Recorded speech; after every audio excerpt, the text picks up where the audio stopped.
Artificial intelligence एक ऐसा मुद्दा पूरी दुनिया के लिए है जिसमें एक नई राह तो दिखाता ही दिखाता है, लेकिन उसके साथ में कई बड़ी चुनौतियां हैं और उन्हीं चुनौतियों को और नई राह को देखते हुए दुनिया भर के दिग्गज यहां पर चर्चा करेंगे, समीक्षा करेंगे, सुझाव आएंगे और एक नया रास्ता निकाला जाएगा कैसे आर्टिफिशियल इंटेलिजेंस के जरिए विकास को आगे बढ़ाया जाए, इंडस्ट्री को आगे बढ़ाया जाए, लेबर पर ध्यान दिया जाए और इसके अलावा जो तमाम नई तकनीक आ रही हैं उनका सहारा लिया जा सके। तो ये पूरा ग्रैंड पैलेस है, दुनिया भर के लोग आपको यहां पर दिखाई पड़ेंगे जहां पर एआई एक्शन समिट चल रहा है। खास बात यह है कि भारत का हमेशा से यह मानना है कि आर्टिफिशियल इंटेलिजेंस का सही प्रयोग हो, इसका दुरुपयोग ना हो और इसके साथ ही साथ जब यहां पर जो दिग्गज टेक कंपनियां हैं उनके जो चेहरे एक साथ एक मंच पर आएंगे तो उससे कहीं ना कहीं एक नई राह यहां पर जरूर देखने को मिलेगी। और खास बात यह है कि पूरी दुनिया भारत को आर्टिफिशियल इंटेलिजेंस के मुद्दे पर सुनना चाहती है। भारत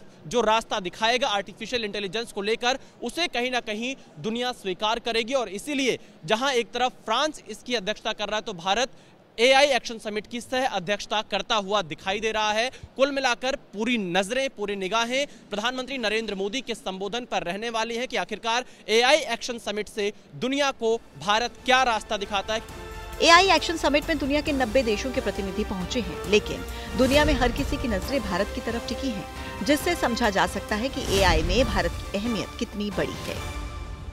कि आर्टिफिशियल इंटेलिजेंस से जो तमाम बेनिफिट्स हैं, तमाम फ़ायदे हैं, कैसे हम इससे स्वास्थ्य की सेवाएं, शिक्षा की सेवाएं या किसानों को बेनिफिट दे सकते हैं, बट साथ साथ एआई से जो नुकसान हो सकता है, जो हार्म हो सकता है, डीप फेक्स है, मिस इन्फॉर्मेशन है, जो एआई का गलत इस्तेमाल हो सकता है, उसको कैसे बैलेंस कर पाएँ। तो इनोवेशन और रेगुलेशन को कैसे बैलेंस कर पाएँ, इसके ऊपर पूरे विश्व के दुनिया भर की सारे देश और दुनिया भर की सारी कंपनियां और जो नॉन प्रॉफिट्स जो स्टेक होल्डर्स हैं सारे लोग इकट्ठा होकर इस पर विचार विमर्श करते हैं। सारा जो समिट के आयोजन में भारत ने बहुत बड़ा योगदान किया है और भारत पिछले वर्ष जीपे का भी अध्यक्ष था। तो आर्टिफिशियल इंटेलिजेंस का, जैसे हमारे माननीय प्रधानमंत्री जी कहते हैं कि AI for good and AI for all, तो कैसे भारत सारे देशों के साथ मिलकर के आर्टिफिशियल इंटेलिजेंस से दुनिया की समस्याओं को समाधान करने में मदद कर सकता है, उसके क्रम में यह समिट बहुत बड़ा योगदान अदा कर रही है। किन किन क्षेत्रों में एआई आपको लगता है आने वाले एक साल में सबसे ज्यादा इम्पैक्ट करने वाला है? एआई का जो सबसे बड़ा उपयोग जो हम देख रहे हैं ऑलरेडी भाषिणी प्रोजेक्ट और इनके माध्यम से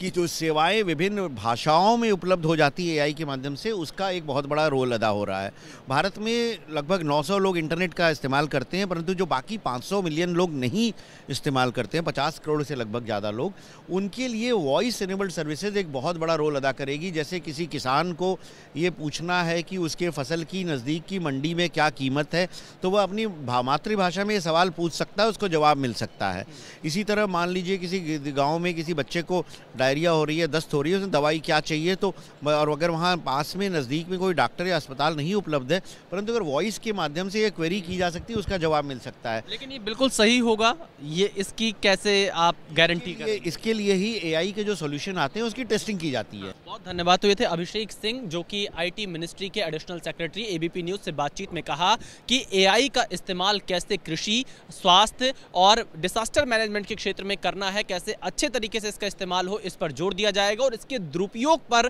कैसे काबू पाया जाए, इसका रोड मैप भी भारत दुनिया के सामने रखेगा। कैमरामैन मनोज अधिकारी के साथ Vishal Pandey, ABP news, Paris, France.